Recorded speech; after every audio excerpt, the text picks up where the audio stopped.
trazendo consigo os seus molhos. Quantos creem nessa noite que esta é a palavra de Deus? Amém. Tome seu assento, em nome de Jesus. Louvo a Deus por essa oportunidade. Deus abençoe o nosso pastor. Irmãos, esse texto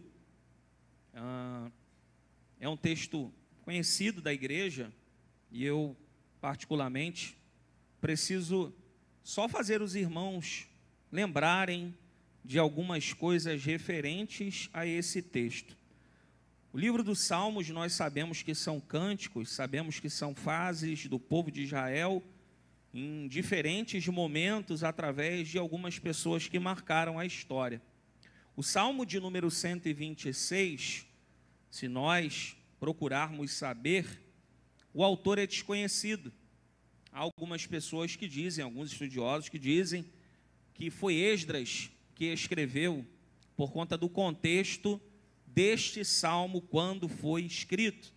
Algumas outras pessoas acreditam que foi Salomão.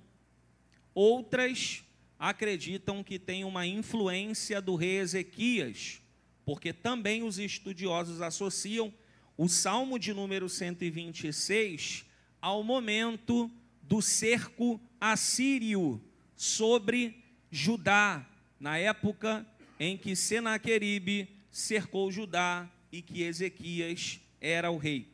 Se você depois ver Isaías 36 e 37, estes capítulos estão associados ao Salmo de número 126. Não vou aqui estender depois do horário, mas preciso que você só paute comigo os versos que nós lemos, esses 6 versos.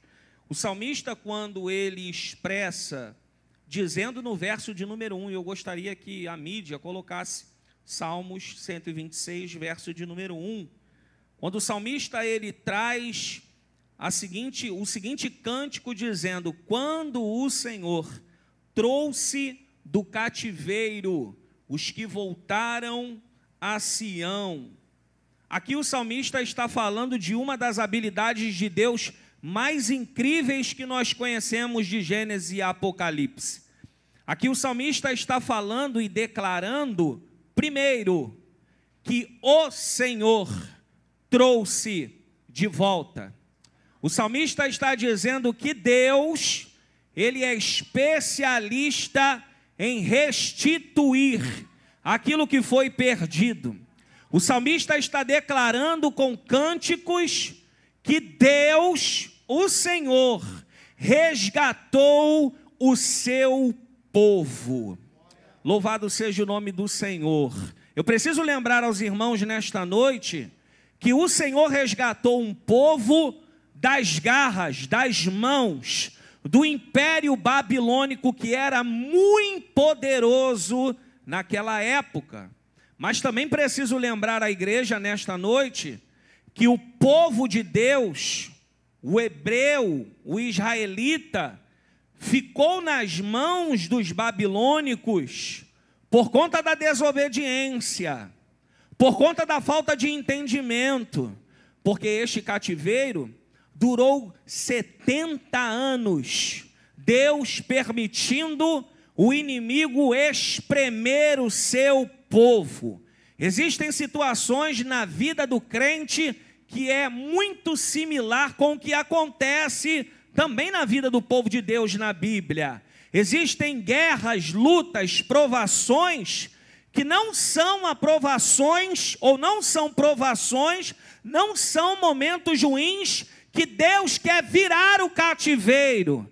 Existem momentos ruins que são sentenças de Deus mediante a desobediência, mediante a falta de obediência à sua palavra. Se você observar o contexto aqui, foram 70 anos de sofrimento, mas quantos anos foram que Deus levantara diversos profetas para dizer: volte para o caminho, obedeça ao Senhor de Israel. Se você fizer um contexto aqui, desde Juízes capítulo 2 até o final dos livros de Reis e Crônicas, Deus falara com o seu povo: volte para a verdade, se achegue a mim. É bem verdade que Deus ele fala em Isaías, nos seus 10 primeiros, 15 primeiros capítulos, Deus ele convoca os sacerdotes e o povo a pararem de ofertar.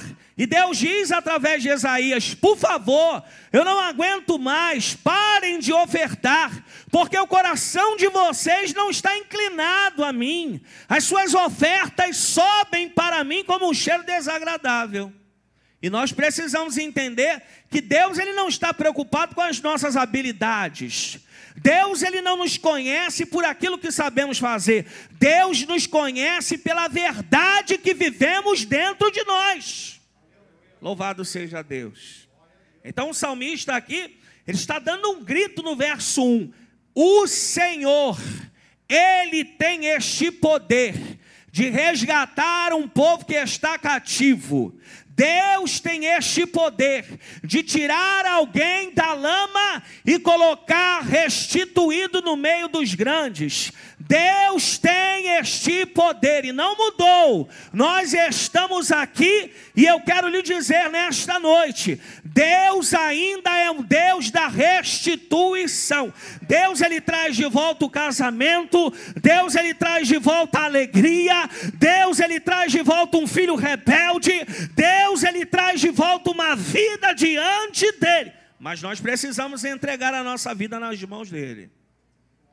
Então a primeira verdade que o salmista nos diz é: Deus ele pode sim, os homens não, mas Deus ele pode sim. Talvez seja para você essa palavra, talvez você esteja desacreditado em alguma coisa da sua vida. Pois bem, Deus tem uma palavra para você. Ele pode restituir, ele pode trazer de volta. Louvado seja o nome do Senhor. Mas o salmista também está dizendo outra coisa.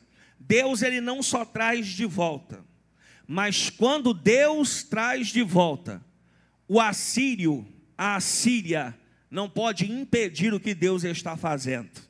Quando Deus traz de volta, quando Deus decide resgatar, o Egito não pode impedir, a Babilônia não pode parar alguém que a mão de Deus alcançou. Você está aqui, não é porque você tem poder, não é porque eu tenho poder, porque nós não somos nada, mas nós estamos celebrando ao Senhor aqui nesta noite, porque Deus venceu as astutas ciladas do inferno que queria nos tragar, que queria nos destruir, que queria nos parar. E o Novo Testamento diz que o Filho de Deus se manifestou para desfazer as obras do diabo. Será que nessa noite você tem boca para adorar e mãos para celebrar este Deus? Oh Espírito Santo. E aí o salmista também diz ainda no verso 1, que após o Senhor trazer eles do cativeiro, voltando a Sião, estávamos como os que sonham. Sonhar aqui é algo que na mente do povo de Deus, naquela época, era impossível isso acontecer. Era impossível eles saírem das garras do império da Babilônia. Então eles estão como os que sonham. Sonhar aqui está inclinado a uma nova etapa. Sonhar aqui está inclinado a um novo tempo sobre o povo de Deus. Por quê? Porque o Senhor resgatou um povo de dentro da Babilônia. Porque este mesmo povo rebelde foi trabalhado por Deus dentro da Babilônia. E este mesmo povo rebelde se arrependeu e se lembrou do Senhor. Todas as vezes que alguém se arrepende, todas as vezes que alguém clama a graça ou a misericórdia de Deus, Deus entra com providência, porque Deus é Deus que não só restitui, mas que também perdoa. E aí o interessante é que para eles viverem agora um novo tempo, para eles viverem uma nova fase, eles precisam fechar uma porta que estava aberta. Deus estava abrindo um novo ciclo sobre o povo hebreu. sobre o Israel de Deus. Deus estava abrindo uma porta de uma nova etapa na vida deles, a etapa da restituição. Só que eles precisavam fechar a porta da legalidade. A porta aonde Satanás, através do Império Babilônico, conseguiu tragar o povo de Deus. Irmãos, se tem uma coisa que pode parar, que pode destruir alguém que Deus chamou, é a legalidade.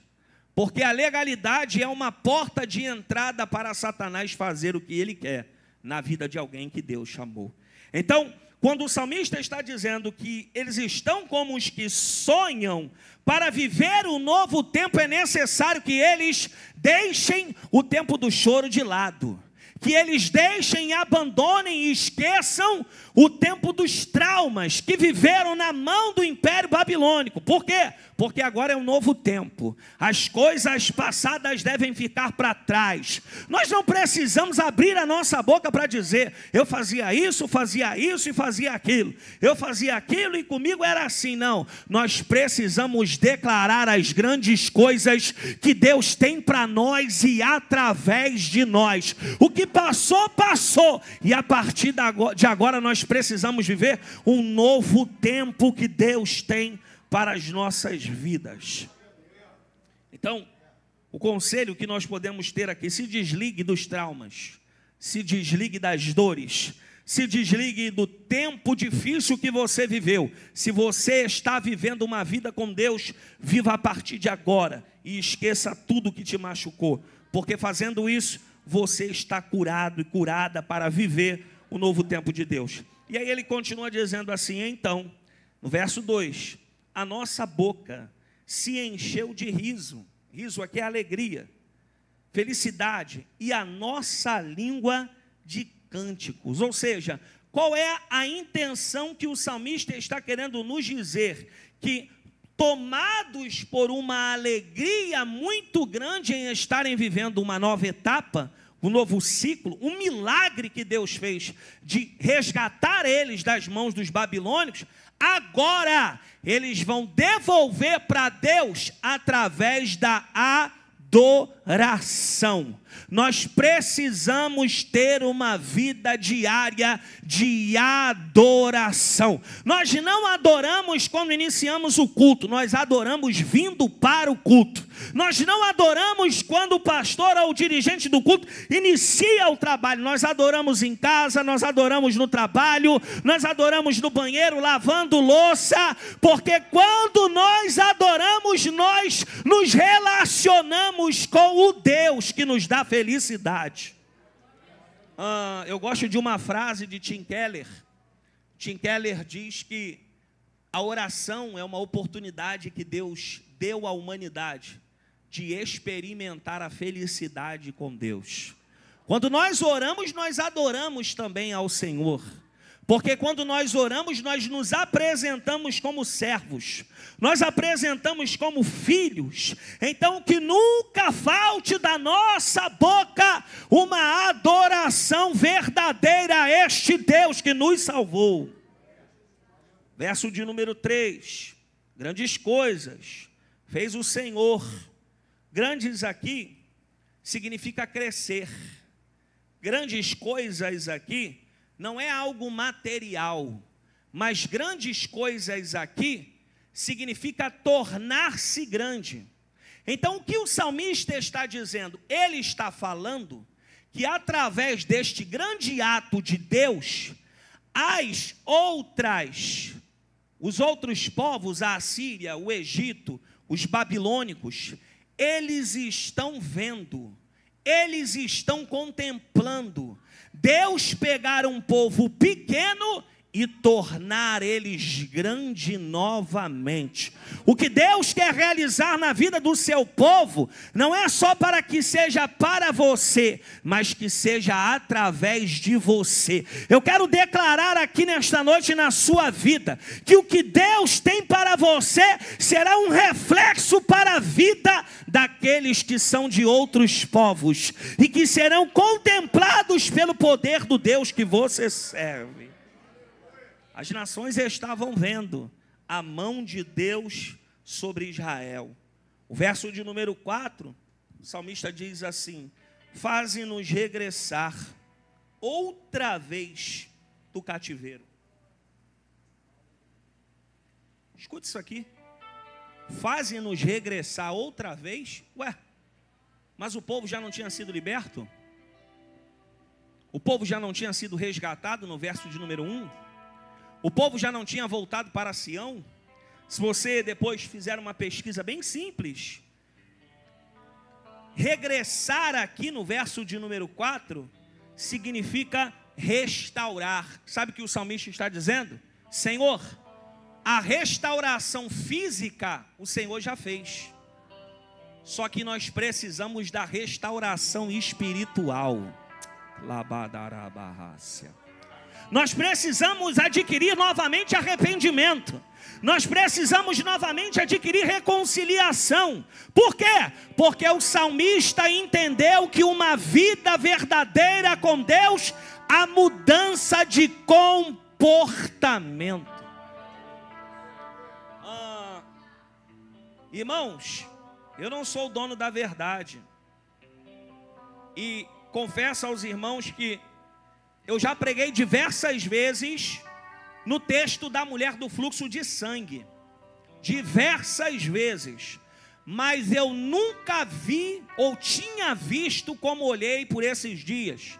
Eu gostaria que colocasse aí no texto, na tela, Marcos capítulo 5, versículo de número 25. Está dentro do contexto que eu vou dizer aqui.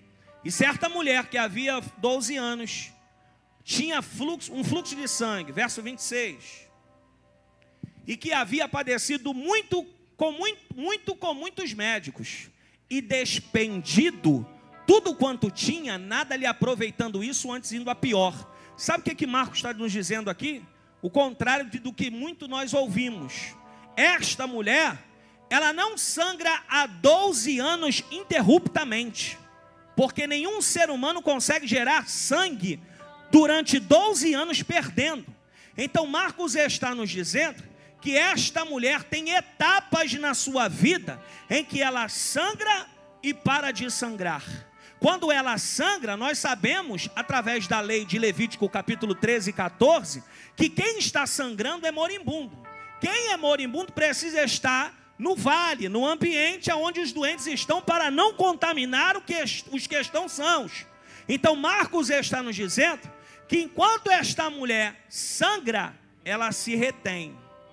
Quando ela não sangra, porque se ela fosse pega sangrando, ela era apedrejada no meio da população.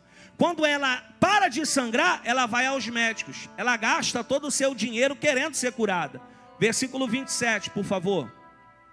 Ouvindo falar de Jesus. O que ela ouviu falar de Jesus? O mesmo contexto de Jairo. Essa mulher e Jairo ouviram falar da grande cura que Jesus fez sobre o servo do centurião, porque é o contexto que antecede esta passagem. Então esta mulher, ela vem por detrás para tocar em Jesus. Por quê? Por que Marcos diz? Marcos ele faz um paralelo. Se você vê o texto, em todas as referências dos evangelistas, Jairo toca pela frente. A Bíblia diz assim, e diante de Jesus, pela frente. Essa mulher toca por trás. Por quê? Porque esta mulher, diferente de Jairo, não quer Jesus, só quer parar de sangrar, só quer parar de sofrer. Versículo de número 28. Se tão somente tocar nas suas vestes, sararei. 29. Ela foi liberta. Só que olha o que Marcos diz. E logo se lhe secou a fonte. Se secou a fonte quando tocou em Jesus, ela estava sangrando. Essa mulher aqui, ela está nos mostrando que enquanto ela vai tocando na multidão para poder chegar até Jesus, ela está amaldiçoando todos, porque ela está sangrando.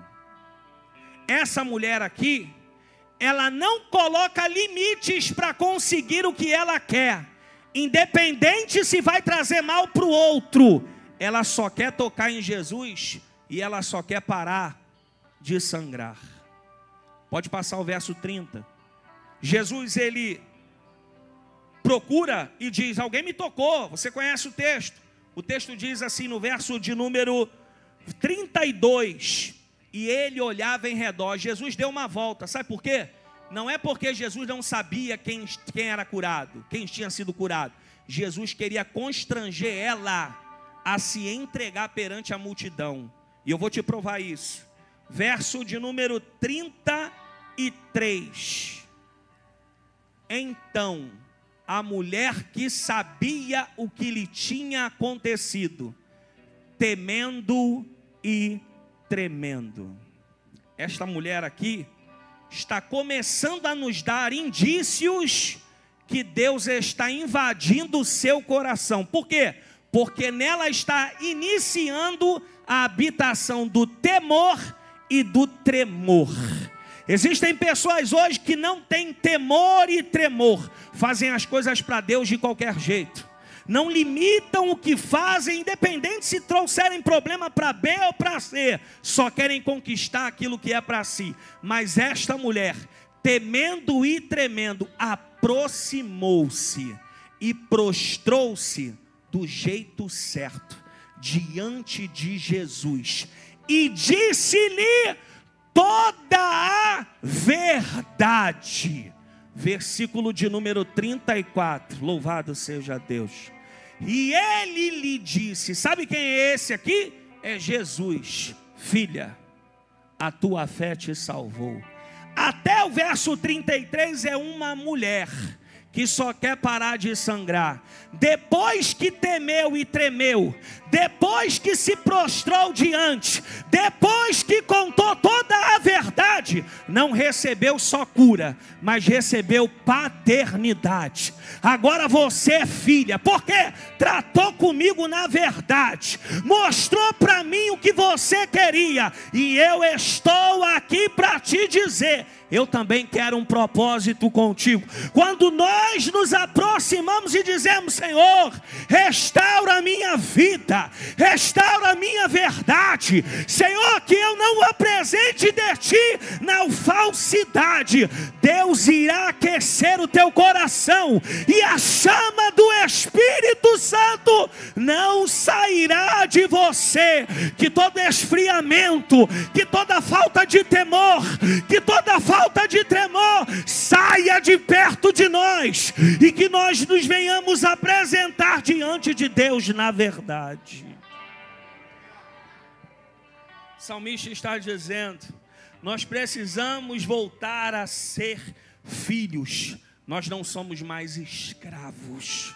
Verso de número 4, ele continua dizendo, do Salmo de número 126, eu aqui caminho para encerrar. Salmo de número 126, ele diz assim, verso de número 4, faze-nos regressar outra vez do cativeiro, Senhor, como as correntes do sul. Em outras traduções, torrentes de Negueb. Negueb é uma região desértica no sul de Judá. Negueb é um deserto muito quente. Por quê? Porque se trata da Palestina. Se você depois fizer um apanhado da região da Palestina no Antigo Testamento, é também na Palestina que o filho da sunamita morre por conta do calor do sol no campo, trabalhando com os trabalhadores do seu pai. Então, qual é o segredo do Negueb? O Negueb, ele sendo deserto, ele pouco chove, mas quando chove, fortes águas invadem este deserto, e este deserto acumula águas, e estas águas se transformam em rios fluviais. O Negueb, ele não só é um deserto que quando chove tem água, não. O deserto de Negueb é uma fonte para quem está ao redor poder matar a sua sede e poder viver. Quando o salmista está dizendo, Senhor, nos regressa outra vez no Espírito, com mudança de comportamento, nós queremos ser como Negueb. Nós não queremos só ser rios, nós queremos também servir como resposta para para a vida de alguém. Oh, louvado seja Deus. Que Deus faça fluir de você rios de água viva, porque você é a resposta para alguém da tua casa, você é a resposta para alguém da tua família, você é a resposta para alguém que está ao teu redor. Então deixe Deus fluir através de você. Oh, Espírito de Deus. Verso de número 5. Os que semeiam com lágrimas cegarão com alegria. O salmista está dizendo aqui: chore, porque semear, trabalhar para Deus, não só traz momentos de alegria. Você está trabalhando para Deus, você está fazendo as coisas de Deus. Você acha que o inferno fica satisfeito? Você acha que o inimigo fica satisfeito? Nós estamos fazendo para o Senhor, mas o salmista está nos afirmando que se você trabalhar, que se você semear, nós iremos ter lágrimas, nós iremos ter dissabores, nós viveremos momentos difíceis, porque são seres humanos que estão trabalhando. Nós não temos aurelas na cabeça, nós não temos asas de anjo. Nós precisamos muitas vezes de pessoas que não têm o mesmo pensamento ao nosso lado, para que nós possamos crescer em graça. Porque muitas vezes nós pedimos a Deus: me dá paciência. Só que você sabia que Paulo aos Romanos diz que a paciência gera tribulação? Então Deus, para te dar paciência, Ele tem que te dar um problema para você adquirir paciência. Deus, para te dar paciência, Ele tem que colocar algo na tua vida para que você tenha domínio próprio, para que você não abra a tua boca para murmurar, para que alguém não declare uma derrota com a sua boca. Porque vamos ser sinceros, se tem um povo que não vigia com a boca, é o crente. Se tem um povo que perde a bênção logo no começo, é o crente que abre a boca para falar da vida dos outros, para poder criticar quem está fazendo. Mas Deus nos trouxe aqui nesta noite para dizer: semeie com lágrimas, mas semeie. Trabalhe sofrendo, mas não pare de trabalhar. Ainda que você sinta dores, ainda que o inferno se levante, ainda que você tenha dificuldades, não pare de servir. Sofra, mas não pare de servir. E aí eu lembrei de Eclesiastes, capítulo de número 7, versículo de número 8. Melhor é o fim das coisas do que o princípio delas. O salmista está dizendo aqui: vale a pena servir e semear mesmo com dores. Vale a pena servir e semear mesmo com lágrimas. Por quê? Porque o dono da seara jamais vai se esquecer das lágrimas que você bota para fora dos teus olhos, por conta das mãos que você coloca na obra de Deus. Deus jamais irá se esquecer de alguém que sofre retaliações por conta da sua obra. Então ele diz: o que semeia em lágrimas, colherão, cegarão com alegria. Verso de número 6. Aquele que leva a preciosa semente. O que o salmista está dizendo aqui? O salmista está dizendo sobre uma recompensa que os fiéis desta terra terão pela obediência do serviço a Deus. Eu encerro esta palavra dizendo aos irmãos que a Bíblia, ela não contém, a Bíblia é a palavra de Deus. A Bíblia é tanto a palavra de Deus, que este salmo de número 126 é um salmo cristocêntrico.